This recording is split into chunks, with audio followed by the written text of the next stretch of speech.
Want to organize your MP3 files with MusicBrainz Picard? MusicBrainz Picard can identify your songs, update metadata, rename MP3 files, and automatically organize them into a clean folder structure. In this guide, I'll show you how to organize MP3 files with MusicBrainz Picard step by step. Let's get started. First, open MusicBrainz Picard and click Add Folder or Add Files to import the MP3 files you want to organize.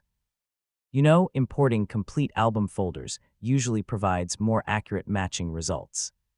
Next, select your imported MP3 files and click Lookup to search the MusicBrainz database using the existing metadata. If some files have missing or incorrect tags, click Scan instead. The scan feature uses audio fingerprints to identify songs even when the file names aren't accurate. Now open Options and go to the File Naming section. Enable Rename Files and Move Files if you want MusicBrainz Picard to automatically rename your MP3 files and place them into organized folders.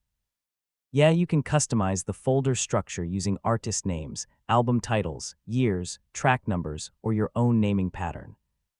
Review the matched album information to make sure everything is correct. Once you're satisfied, click Save. MusicBrainz Picard will update the metadata, rename your MP3 files, and move them into the folder structure you've selected. Finally, open File Explorer and browse to your music library. You'll see your MP3 files organized into clearly named folders with accurate metadata and consistent file names, making your collection much easier to manage. And that's how to organize MP3 files with MusicBrainz Picard. Using automatic tagging, file renaming, and folder organization helps keep your music collection clean, searchable, and easy to enjoy across all your devices. Thanks for watching, and I'll see you in the next tutorial.